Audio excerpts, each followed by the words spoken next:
My piece, Quetzalcoatl and the Priestess, is based on a tale in Aztec mythology. It's got a few central characters, Quetzalcoatl obviously, who is the god of the wind and sky and stars in Aztec mythology, a very central figure, and he's sometimes represented as a feathered serpent, a dragon thing, which I think is terribly cool. It has his enemy, Quetzalcoatl, who is also known as the Stormy Mirror, and he is the god of the night sky and of darkness. And you can see how they may fall into conflict. There is also a central love interest, who is Quetzalcoatl, who is the goddess of drink and food and fertility.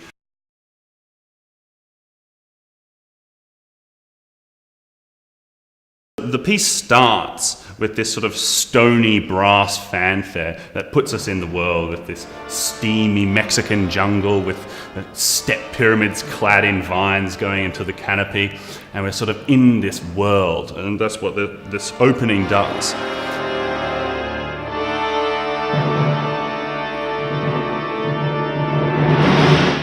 We then are introduced to Quetzalcoatl and Chicomocoatl, and so he's sort of looking upon her, and he approaches her and confesses his love for her. She, unbeknownst to Quetzalcoatl, is actually married to his enemy. And so she rejects him and sort of goes, no, I can't do this. And Quetzalcoatl feels very sad, and you have this sort of grief-stricken time. But then it gets a bit darker, and you see Tezcatlipoca in the distance, who is his enemy, seeing these events transpire. And the music then sort of cuts to what I imagine is this sort of festival feast, which Tezcatlipoca has invited Quetzalcoatl to so that he can sort of win on to this goddess. And this is Aztec feast, so it sort of has sacrifices, and it's pretty full on. So Tezcatlipoca is there, and he says to Quetzalcoatl, I think to impress her, you need to show off your athleticism, show how strong you are. And so Quetzalcoatl starts showing off feats of strength and how hard he can dance, how fast he can run. And Tezcatlipoca is like, I think you need to show her how much you can drink, and sort of encourages Quetzalcoatl into this drunken frenzy where he's showing off, and Chicomocoatl is sitting over there or watching everything and going, oh yeah, he's pretty cool. Or at least Quetzalcoatl is thinking this. And this is represented by this vicious orchestral dance section.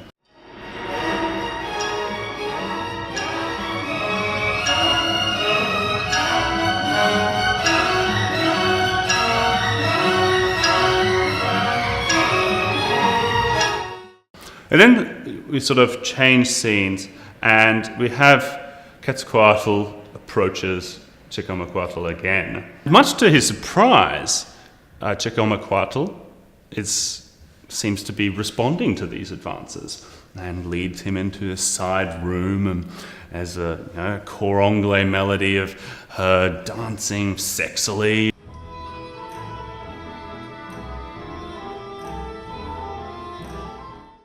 And Quetzalcoatl's going, yes, I'm winning on.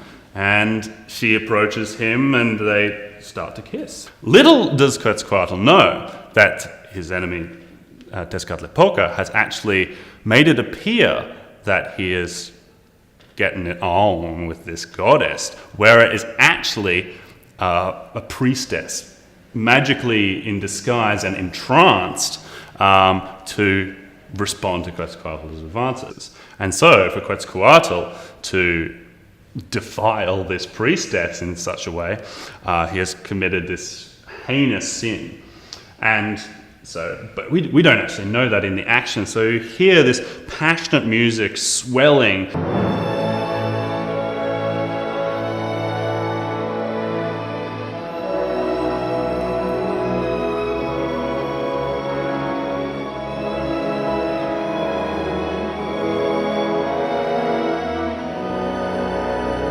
But then he comes to this realization that, oh no, this is not the goddess I thought I was with. This is this priestess, and jumps back, and it's sort of taken aback by this. Tezcatlipoca again appears in disguise and say, "Oh no, what have you done, Quetzalcoatl? You have defiled a priestess. This is terrible.